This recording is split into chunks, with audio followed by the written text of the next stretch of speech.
My name is Barbara Saxton. My pronouns are she and her, and you are very welcome here at the Unitarian Universalist Church of Palo Alto. We acknowledge that we gather on unceded stolen land of the Tamien and Ramaytush peoples. We acknowledge these communities in the interest of truth and justice, awareness and gratitude. In order to dismantle the ongoing legacies of settler colonialism, we pledge to join the Tamien and Ramaytush people whenever they ask us for solidarity, knowing that land acknowledgements are only meaningful if we also take actions to repair the harm and to create the conditions that make collective liberation possible. I'd like to draw special attention to two important announcements in today's order of service. First, Second Sunday lunch is happening today out on the patio right after the service. And also, please mark your calendars, it's kind of early, I know, for the November 15th church auction, which is one of the biggest events of this church of the year. You can find out more about this event at a table out there, after the service, and also volunteer to help if you can. You've probably noticed that our interim minister, the Reverend Peter Faraday, is not up here in the pulpit today. He's recovering at home from COVID, although he's feeling better. That dreaded red line keeps showing up on his tests. So he will deliver his sermon virtually today and hopefully be back among us next week, virus-free. Masks are not required here, but strongly encouraged. We express our mutual respect by supporting each other's decisions about masking, distancing, and other health measures. If you're here in person and have questions about Unitarian Universalism or this congregation, please chat with someone at the welcome table outside the doors or in the lobby. And if this is the day you want to join our congregation, you can do this as well. I now invite you to center yourself in your chair, take a couple of deep breaths, let your forehead relax, shoulders drop, tummy soften, but not too much. And let any mental chatter subside. Breathe again, and as mindfulness practice advises, be totally present in this moment. We gather, our different paths entwined, to deepen our spiritual lives, nourishing connection, learning from each other, caring for each other, tending to our world. As we follow the sound of the bell into silence, we allow ourselves to arrive here fully.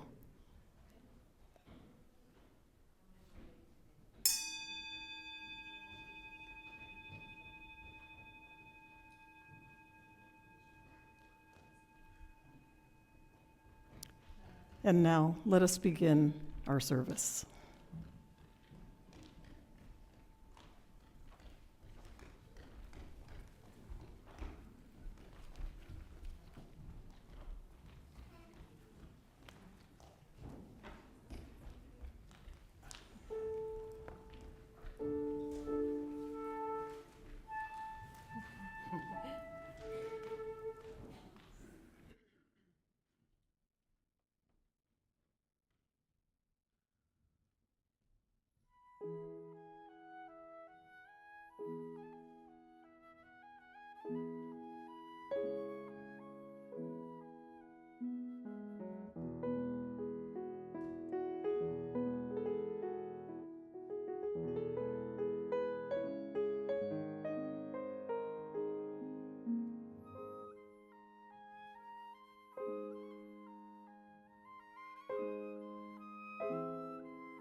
lighting the chalice when we gather is a symbolic act shared by Unitarian Universalist congregations everywhere. The flame signifies our history of responding with warmth and compassion to life's hardships and our fiery commitment to creating a more just and sustainable world in the light of reason joined with the blaze of spirit. Our accompanying centering words this morning come from This House by Reverend Ken Payton. This house is for the ingathering of nature and human nature. It is a house of friendship, a haven in trouble, an open room for the encouragement of our struggle. It is a house of freedom, guarding the dignity and the worth of every person. It offers a platform for the free voice, for declaring, both in times of security and danger, for the full and undivided conflict of opinion. It's a house of truth-seeking, where scientists can encourage devotion to their quest, where mystics can abide in a community of searchers. It is a house of art, adorning its celebrations with melodies and handiworks. It is a house of prophecy, outrunning times past and times present in, visions and growth and progress. This house is a cradle for our dreams, the workshop of our common endeavor. Blessed be.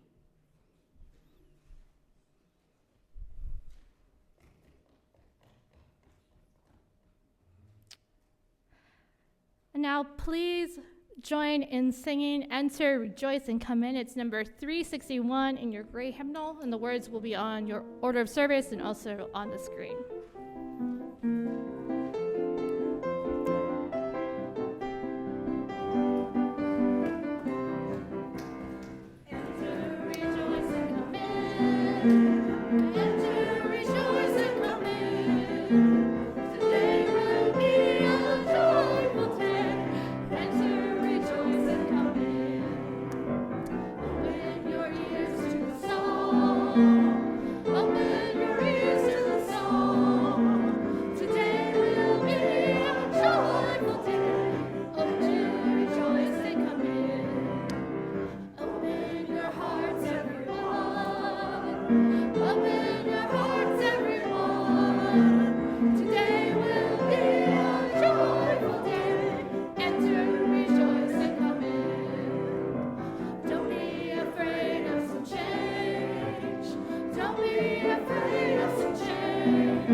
Good morning. So if you are young or young at heart, I invite y'all to come up to the colorful quilts. I will not be joining you down there right now, but in a few moments I will. It hasn't started yet, but I've been thinking a lot about construction and our big project and all the saws and the hammers pounding and the air conditioning installing and all the fun stuff that's about to happen to our cool church. And that made me think about some other, how some other holy places like churches, mosques, temples, all over the world, I was wondering, what about them? How were they built? So I found some cool facts about some cool places all around the world. The first trip we're going to take our airplane to France. And there is a big old medieval cathedral here. And I want to see, anyone down there, how long do you think it took them to build this? Yeah. 40 years? 40 years? Longer, Rose. 100 years? Yes! What do you think? 112. Yeah, so we know it took over 100 years, so maybe 112 years, for them to build this cathedral. That is the longest video game loading screen ever.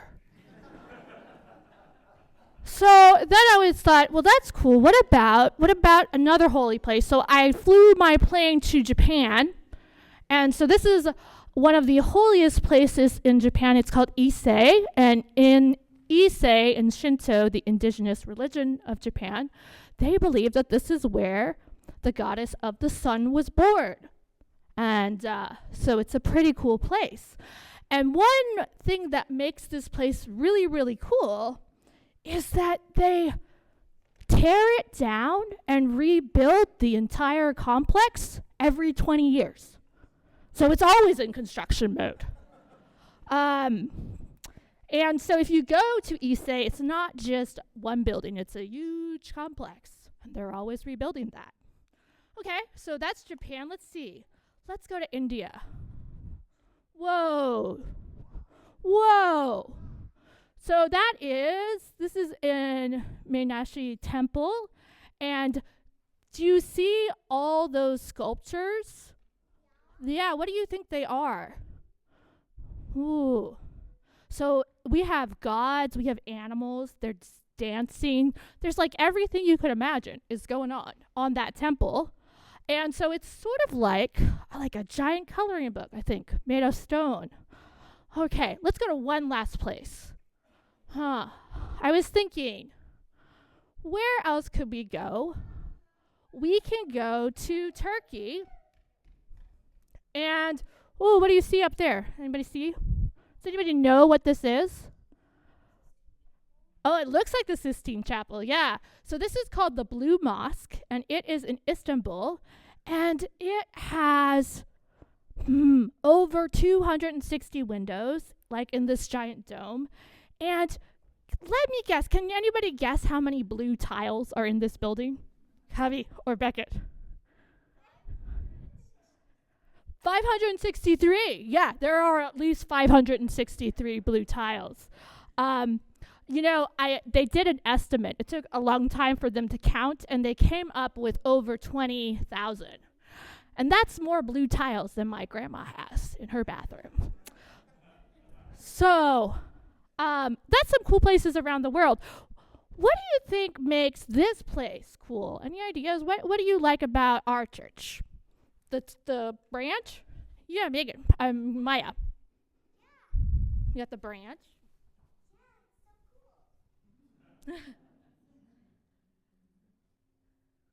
What did you say? Yeah, the branch. The branch is very cool. And I was thinking, the branch really makes it cool. And you know what I was thinking? Our chalice is really cool because it looks like the branch. You see that? It is our most important symbol. Yeah, that's right, Rose. And so every day when we have religious education, which is our first day, we're all starting together. Red class has been going for a while, but we're all ages are starting today. We say a chalice lighting together. So I was wondering if we kids could teach the congregation our chalice lighting. It's okay if you don't remember. We'll all practice together. So one thing that we say as Unitarian Universalists is kids in religious education is this chalice lighting, and it goes like this. We are Unitarian Universalists. We are the church of the open mind, loving heart, and helping hands.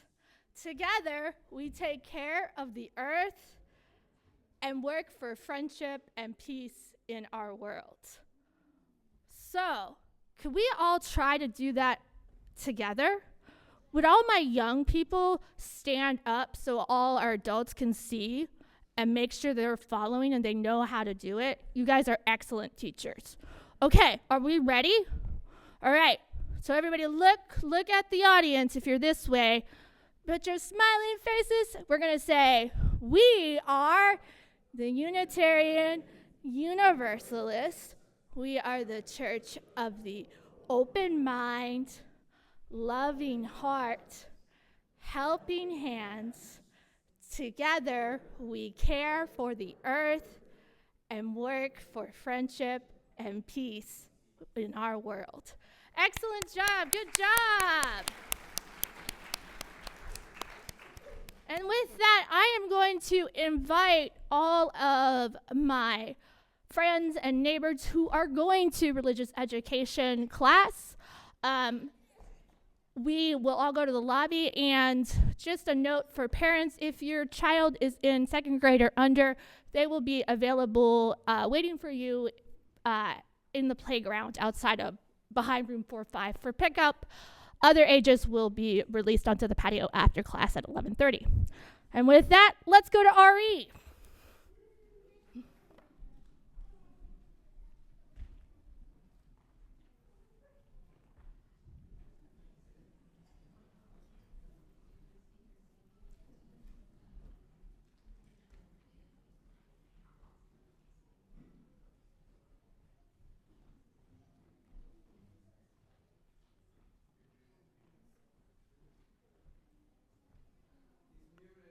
Peter, you're muted.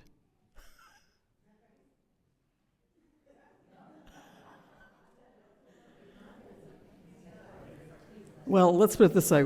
We can't hear you.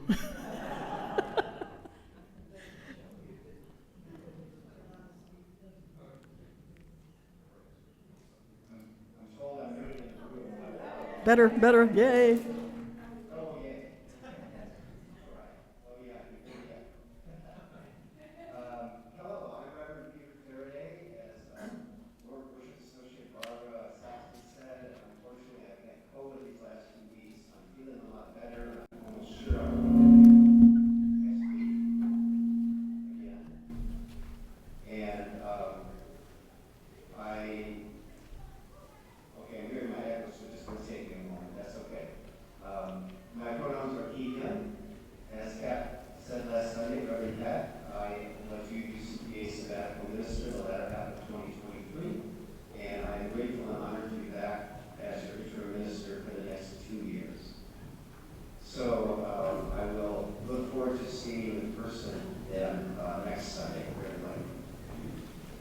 Our reading today is entitled "The Eternal Verity" by W.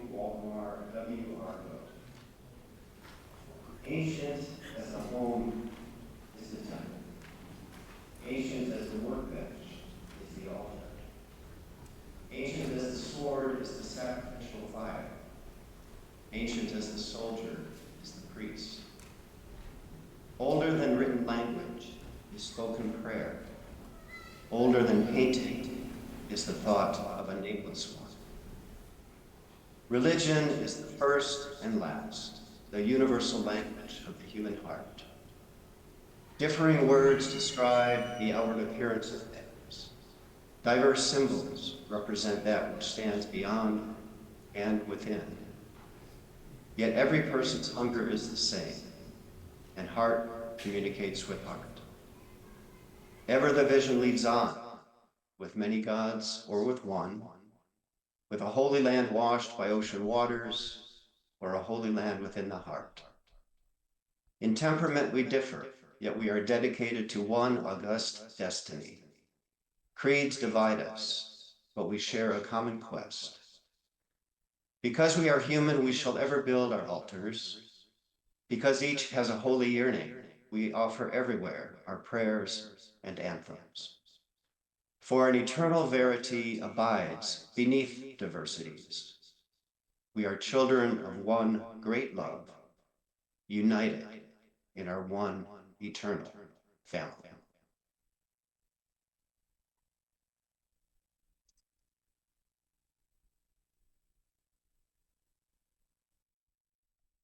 Thank you, Peter.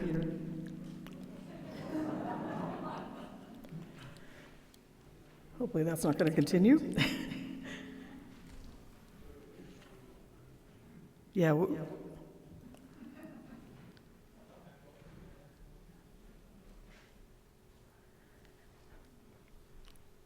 My family was never religious.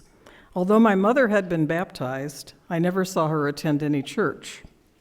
My father was a long-standing member of the Church of Immaculate Bigotry. Most Saturday nights, my parents progressed from happy to extremely unhappy drunks. Sundays were churlish days of unrest. Saturday evenings, I retired early, pulling pillows over both my ears. I'd seen enough 50s sitcom episodes to know what clothes might pass as Sunday best. And on Sunday mornings, I'd slap on some suitable outfit and sneak out the back door.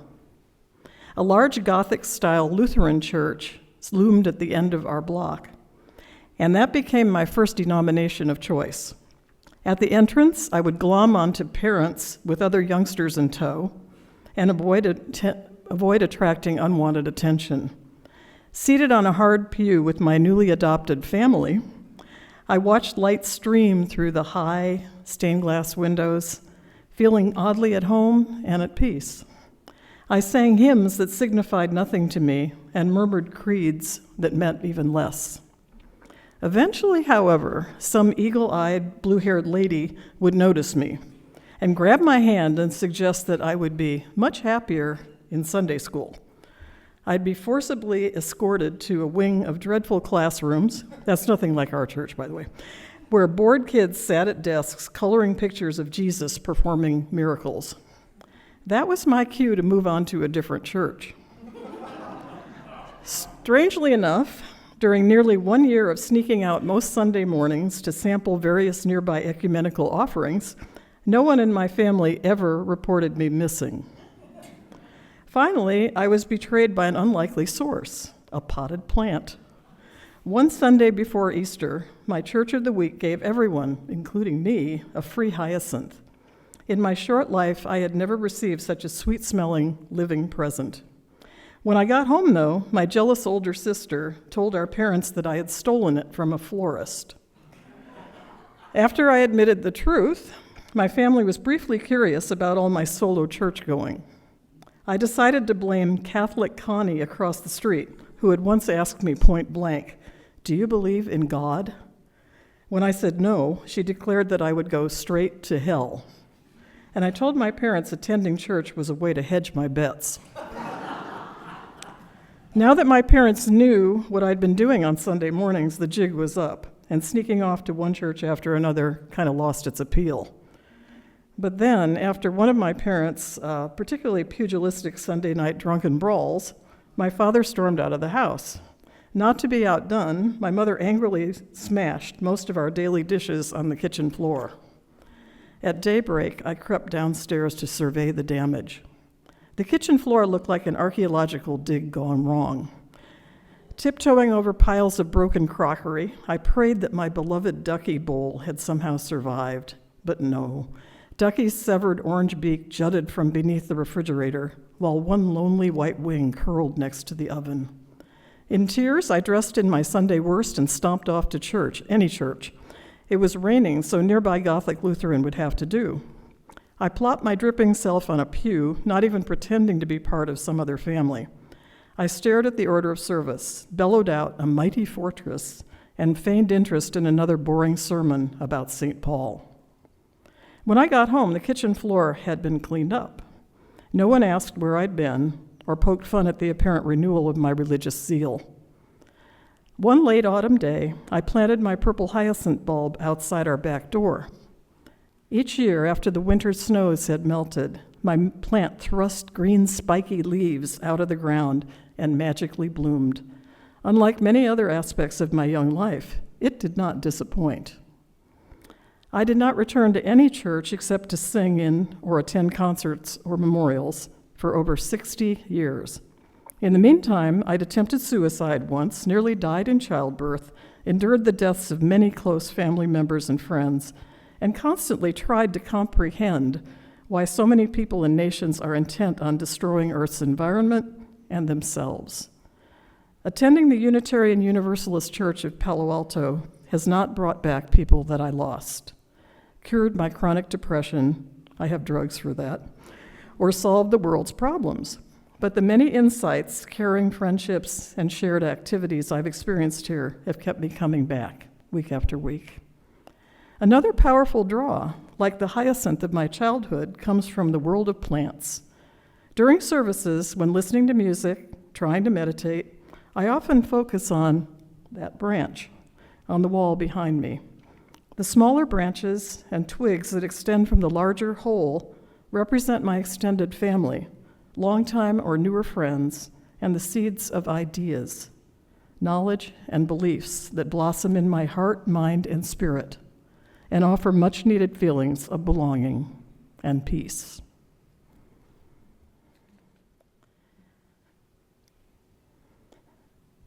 I now invite you to rise in body or spirit as we honor all that was shared and anything that our hearts left unsaid with a prayerful song, Spirit of Life, number 123 in the gray hymnal. Lyrics are on screen and in your order of service.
Peter.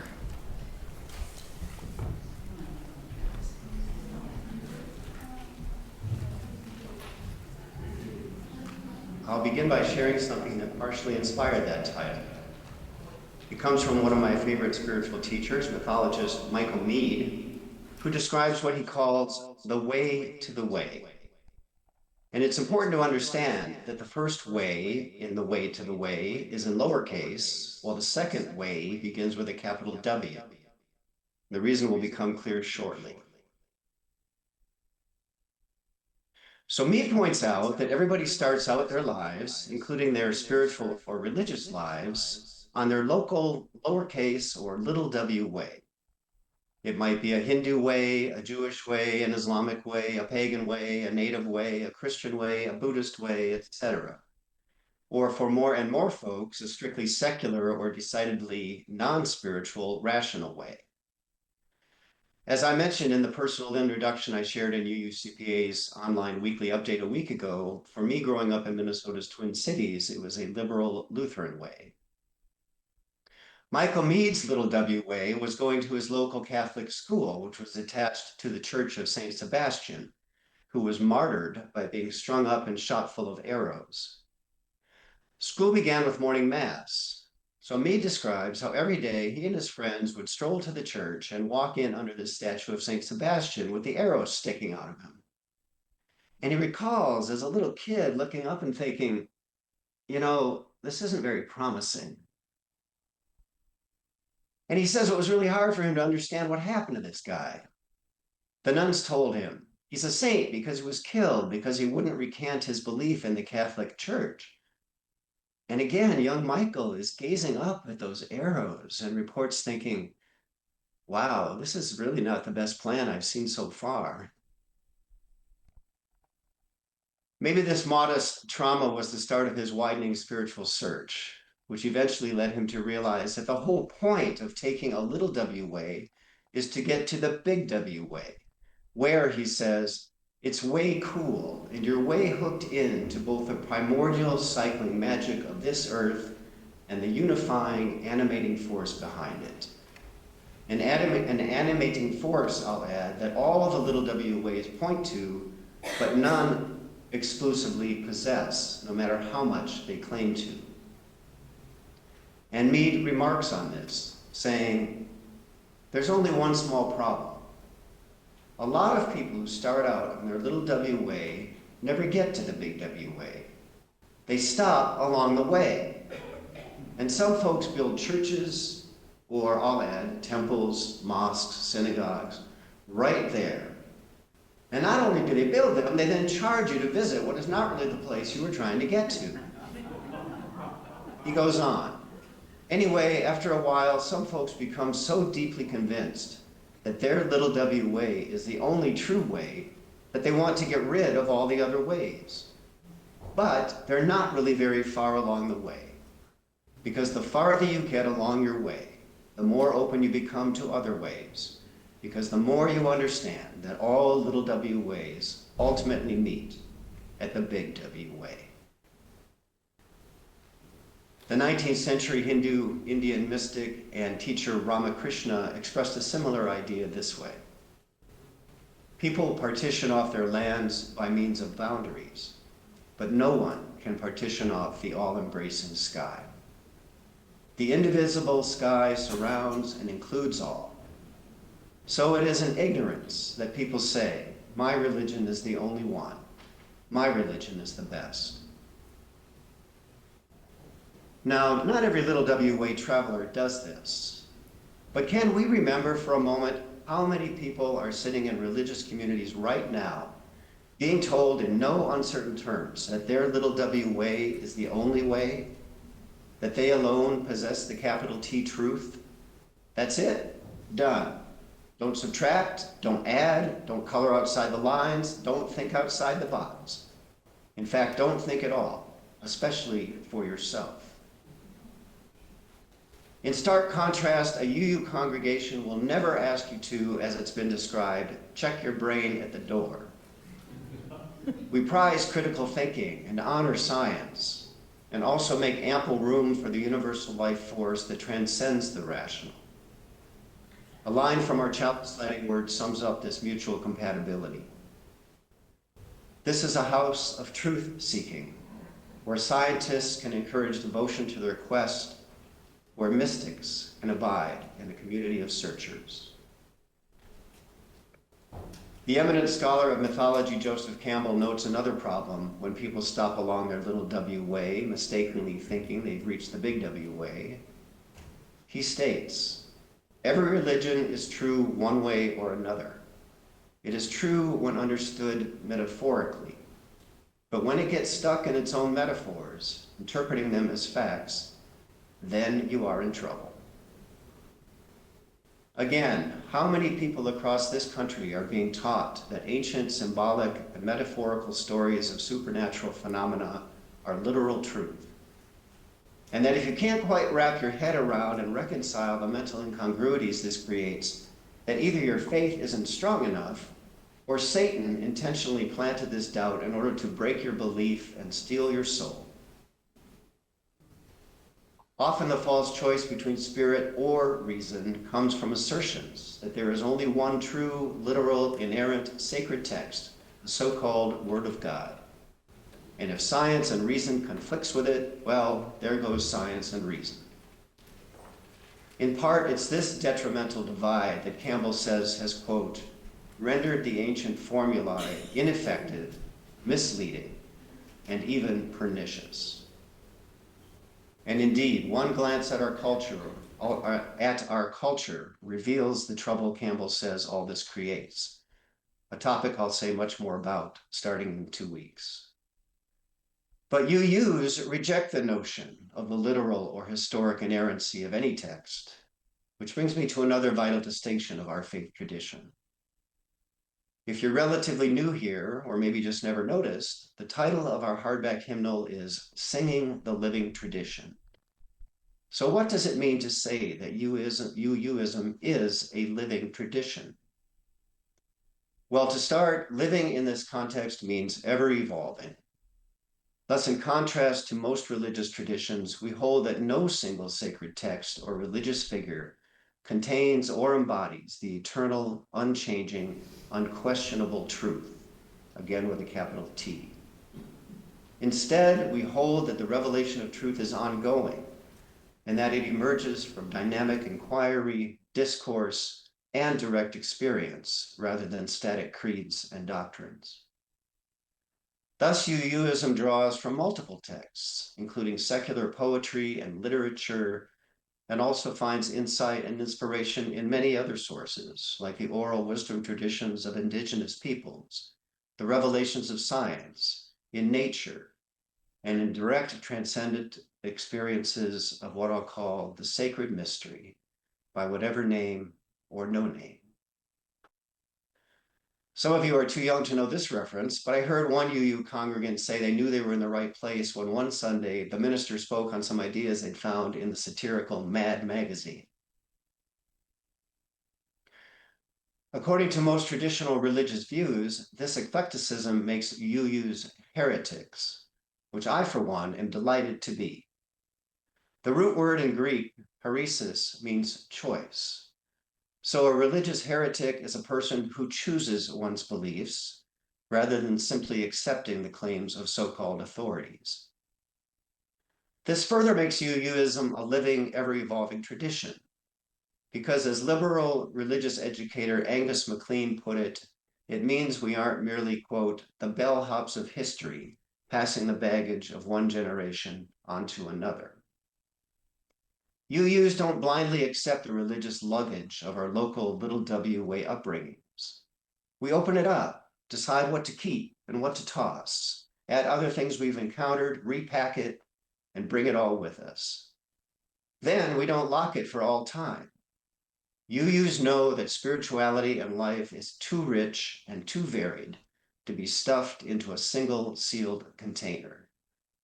So at any moment, we might reopen our pack and, as heretics do, happily choose to adjust its contents. God is an old man in the sky just waiting for me to trip up? Out you go. If I don't follow this particular little W way, I'm damned and will suffer forever? Out. This old book says that to be holy, I should pour scorn and hatred on this person or group out, once and for all, out.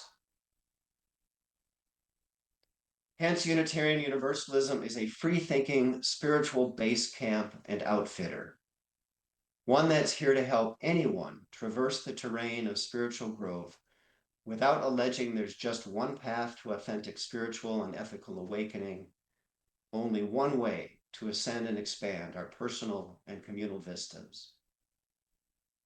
As such, the Unitarian Universalism living tradition is actually a way to the big W way for our new millennium.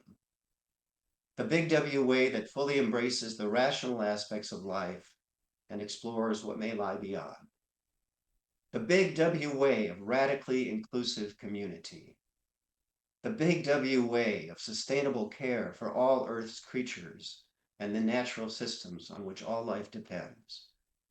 The big W way that says together we can fashion a more life-affirming worldview than the little W one that's on its way out, kicking and screaming, lying and scheming. The big W way that doesn't shy away from the present world's hardships and injustices, yet chooses to bless the world by envisioning a truly just and compassionate society and embracing inventive initiatives toward that end.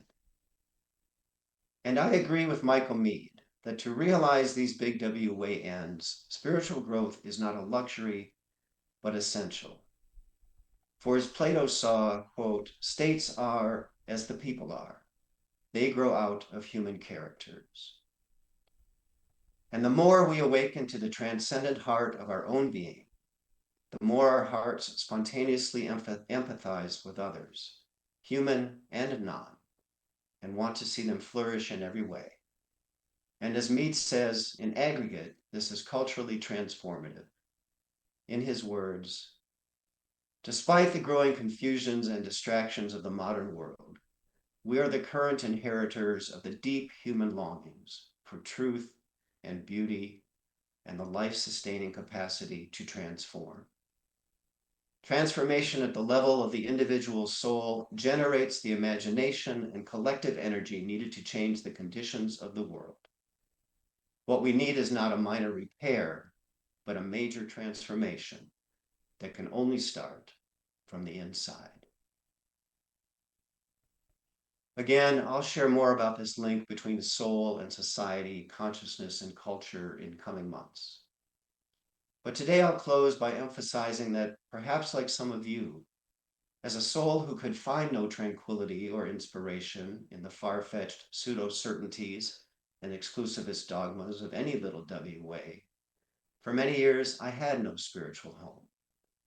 So when Unitarian Universalism did flow into my life, it was a river of grace. And a major reason is found in the closing line of our earlier reading, one that implicitly refutes any little W way claim to unique truth or authority, and simply yet powerfully affirms the UU way as a way to the inclusive big W way that's so needed right now. For an eternal verity abides beneath diversities. We are children of one great love, united in our one eternal family. Namaste and blessed be.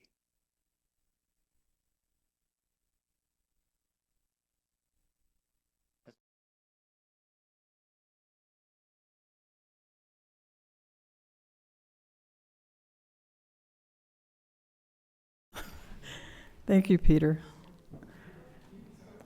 We create this space together through our presence. Wherever we are today, in this hall or virtually, we have chosen to be together, hoping that together we can do much more to make our lives all that we dream of and make our world into one that we hope to see. If you are moved by gratitude, we are moved by gratitude to each other, and we may also choose to support with whatever financial resources we can this community that we are creating and that is creating us. You can use cash or check or the QR code and texting info in the order of service. The offering will now be given and received.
Thank you.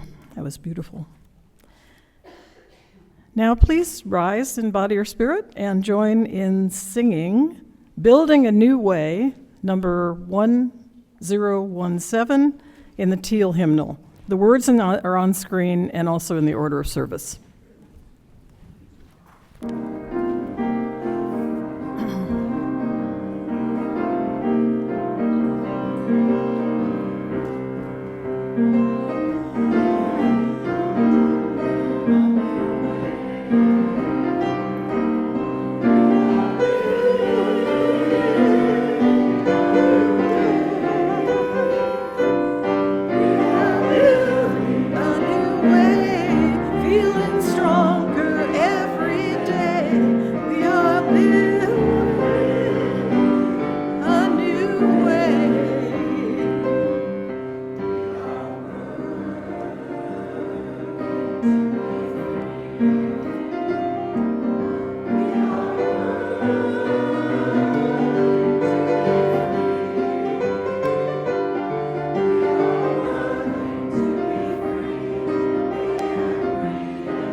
Our chalice extinguishing words today come from Elizabeth Sell Jones. We extinguish this flame, but not the light of truth, the warmth of community, or the fire of commitment. These we carry in our hearts until we are together again.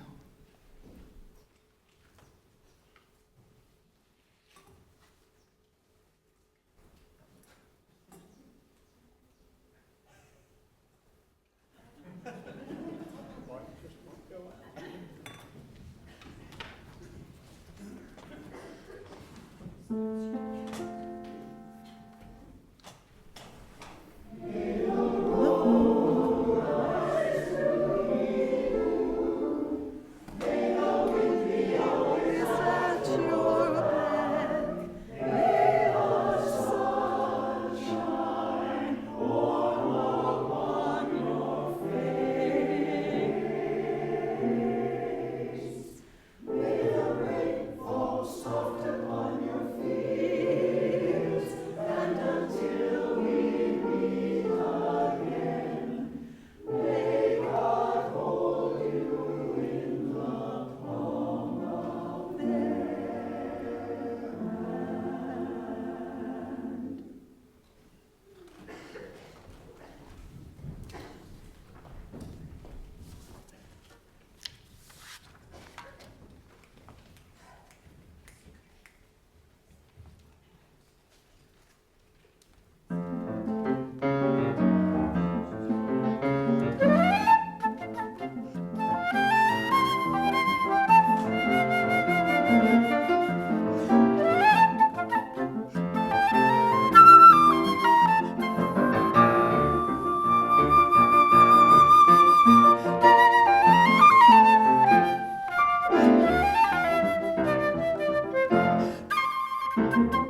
Whether online, okay, whether online or here in the main hall, please stay after the benediction for conversation. We all begin with greeting time, a chance to speak to someone you haven't met before or haven't seen in a while. If you're here in person, please join us for Second Sunday lunch on the patio. And as always, thanks to everyone involved in today's service, including Reverend Kat Boyle, our amazing worship tech team, and guest musicians Teresa Orozco and Veronica Agramov-Defoe, and of course, the church choir. Last but not least, we appreciate very much Reverend Peter Faraday for his wonderful contributions to this service, both with me before it happened and via Zoom today. Looking forward to seeing you in person next Sunday, Reverend Peter. Now, if you're online, please unmute yourself, turn on your video, and touch hands virtually like this. And if you're in the main hall or on the patio, reach out to hold hands if you and the person next to you are comfortable with that. Or to show that you are connected in spirit, cross your hands over your heart while we say our benediction together. Go out into the world in peace. Be of good courage. Hold fast to what is good. Return no one evil for evil. Strengthen the faint-hearted. Support the weak, help the suffering, rejoice in beauty, speak love with word and deed, honor all beings.